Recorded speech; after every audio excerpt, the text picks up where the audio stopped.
everyone, it's Penny Black and Jill Foster here for another PB&J card class, and today I'm continuing with my video series with some out-of-the-box thinking with our creative dies, and today I'll be showing you how to emboss with creative dies. And when you emboss with creative dies, instead of actually cutting through the paper, instead you're just using the die to leave an impression on the paper.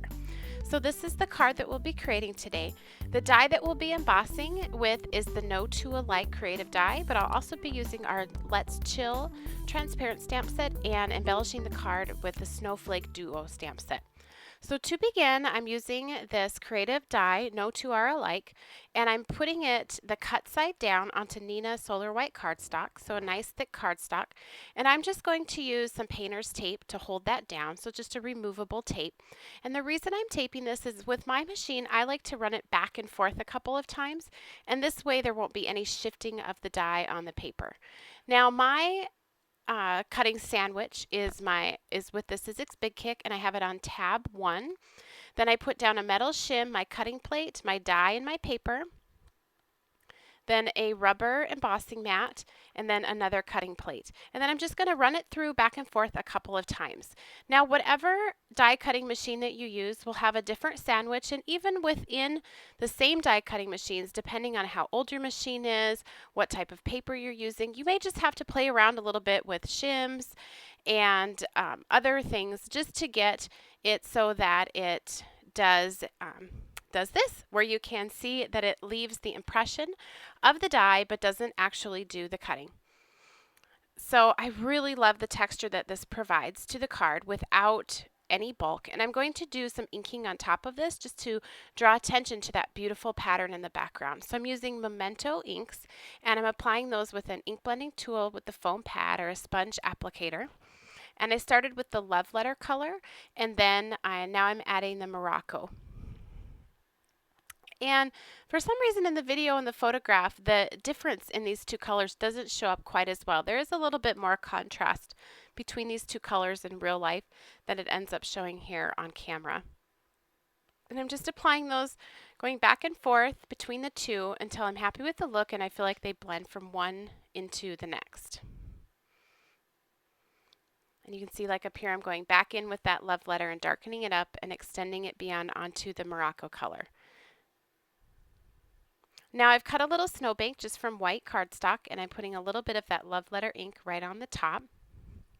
And now I'm taking a sanding block. You can just use plain old sandpaper too, and just very lightly rubbing that across the paper, and it's just removing some of the ink in a few of the places. And I thought this added a distressed look and also just sort of the look of some snow falling down, some white flecks in the background.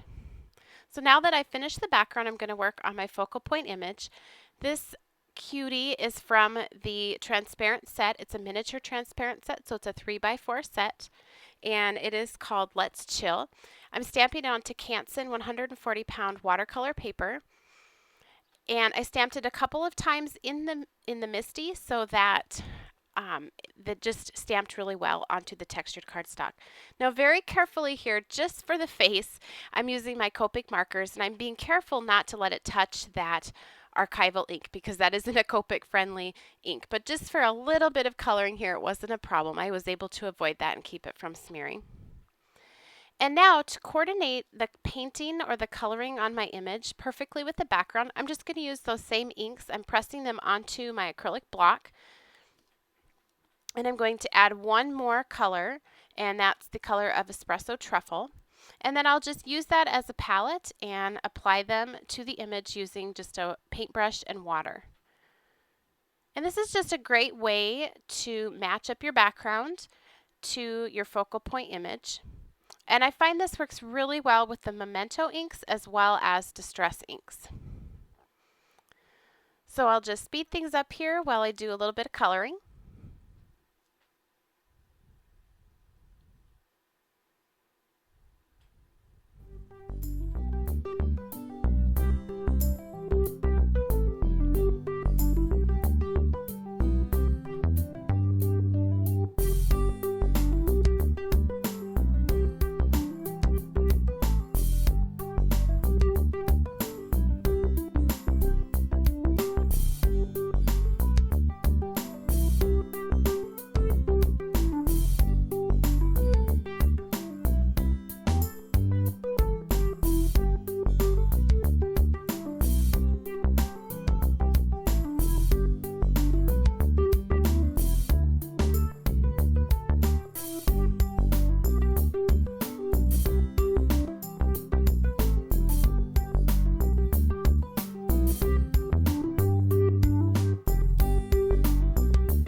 So once I was done painting that, I just fussy cut that out, and now I am adhering it to my background where we used our die to do the embossing.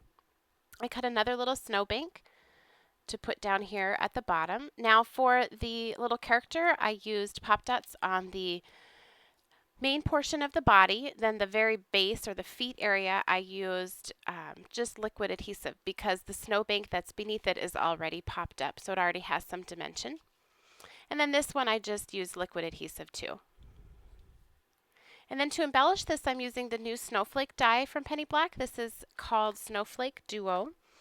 And I just love the look of these snowflakes, and I felt like they just really coordinated well with that background that we made. So I'm just putting down a couple of those just with some liquid adhesive, and then I will embellish that with some pearls too.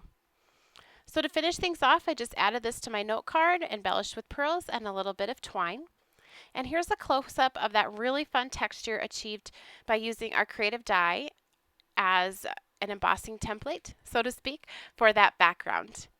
And just for fun, while I was at it, I made another sample following all the same techniques, only using just a little bit different color scheme. And again, a close-up of that textural background. Thank you so much for watching. If you enjoyed today's video, please be sure to give it a thumbs up and subscribe to our YouTube channel. You can also connect with Penny Black on Facebook, Pinterest, and Twitter, as well as on our website and blog, and I'll link to all of those in the description box below here on YouTube. And right here at the end of the video, you'll find a complete list of all the supplies used.